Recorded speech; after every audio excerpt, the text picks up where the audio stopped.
Uma das coisas que me gera mais preocupação quando uma pessoa me procura para fazer terapia é se foi realmente a pessoa que está interessada pela terapia que me procurou ou se foi uma pessoa, parente, próximo, que indicou e falou que quer que tal pessoa passe pela terapia.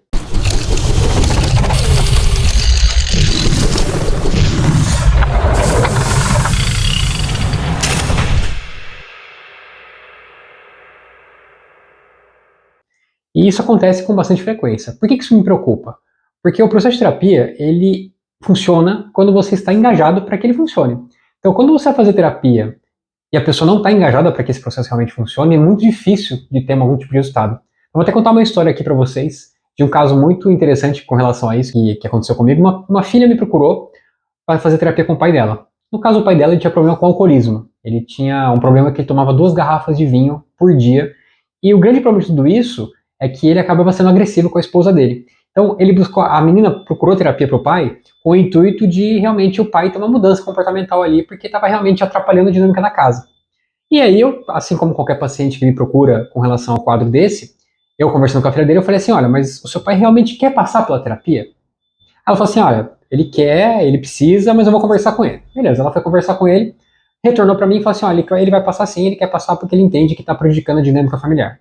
E pois bem, ele foi no meu consultório, né, sozinho, sem a filha, e aí conversa vai, conversa vem, fui entendendo um pouco do contexto do paciente, etc. E eu sempre faço uma pergunta quando eu vou trabalhar algum tipo de vício, que é muito importante. Eu pergunto assim, 0 a 10, 1 de 10 é uma vontade enorme e 0 é nada. Qual que é a sua real vontade de poder realmente conseguir parar de beber? E aí ele falou pra mim assim, um 5, mas ele ficou meio assim sem graça e tal, depois ele falou um 3. Aí eu sempre sou muito sincero nos meus discursos, né, eu sempre sou sincero com meus pacientes e falo assim, olha, mesmo quando uma pessoa ela tá com 10, já não é simples de você conseguir uma mudança dessa. Agora, você com um 5 indo para um 3, realmente torna quase impossível. Você tem certeza que você quer passar por esse processo? Tem certeza que você quer realmente tentar alguma coisa?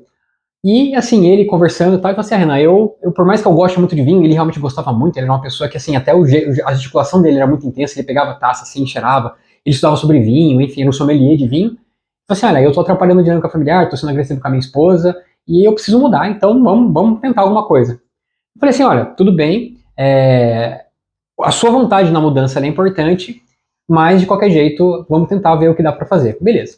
E aí, ainda nessa primeira sessão, depois que eu fiz toda a anamnese, todo o processo com ele, entendi a vida dele, eu faço uma dinâmica com o meu paciente que é o seguinte, eu faço a pessoa ir para um lugar seguro, que é um lugar onde ela se vê transformada na terapia, e como que seria isso? No caso dele, por exemplo, seria ele se vendo sem beber, né, conseguindo ter uma relação melhor com a esposa, com a filha, etc. Teoricamente seria isso, né?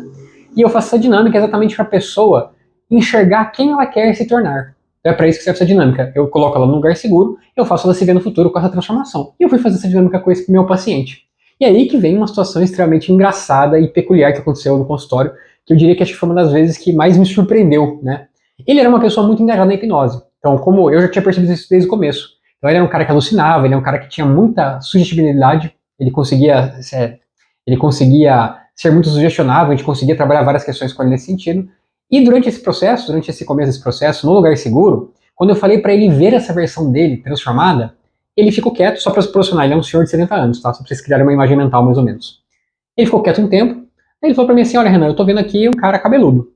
Eu achei meio curioso isso, né, porque ele é um cara que tinha cabelo curto, né, então, né, mas tudo bem, cada mente mostra de um jeito que ela quer mostrar, eu fui a do corda para entender um pouco melhor o que ele tá querendo mostrar, né. Falei, tá bom. Então, né, conversa com ele, né, entende, me conta como ele tá, né, como é que é essa versão dele transformada, conversa com a versão sua, né, para você ver como é que você tá.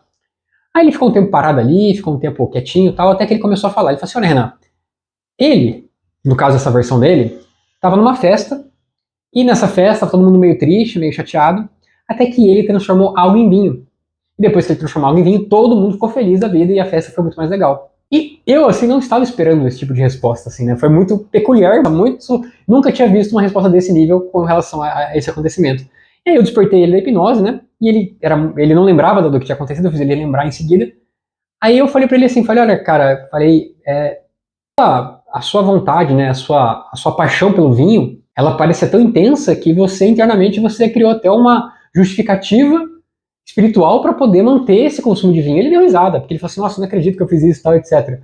E depois a história seguiu, que fica para um outro vídeo como que esse caso terminou. Mas o grande resumo da obra é aqui, é o seguinte, quando uma pessoa te procura e ela não é ela que vai passar pela terapia, mas é um parente, uma pessoa próxima, e você não tem certeza que essa pessoa que vai passar pela terapia, ela está realmente engajada e querendo passar pelo processo terapêutico, você não precisa implorar paciente. Então, assim, não vale a pena, às vezes, você pegar um paciente desse que não está alinhado, né, com relação à proposta de mudança. Eu só aceitei esse paciente porque ele, no primeiro momento, falou para mim que estava alinhado, né, quando eu conversa com a filha dele, e depois no consultório, logo na primeira consulta, quando ele começou a falar desse 3, né, de vontade de parar, eu fui muito claro para ele, falei, olha, nesse nível vai ser muito difícil a gente ter algum tipo de resultado, e ele falou assim, não, mas eu quero tentar mesmo assim, então eu segui a vontade dele ali naquela primeira consulta.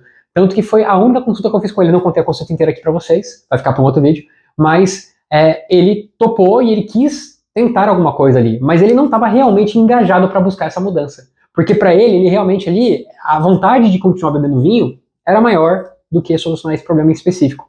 Então, por isso que eu fico muito esperto hoje quando uma pessoa me procura, fala assim, Renan, eu quero passar por uma terapia, que meu parente passe por meu pai, minha mãe, minha mulher passe por uma terapia, porque eu preciso realmente saber se ela realmente quer passar por terapia.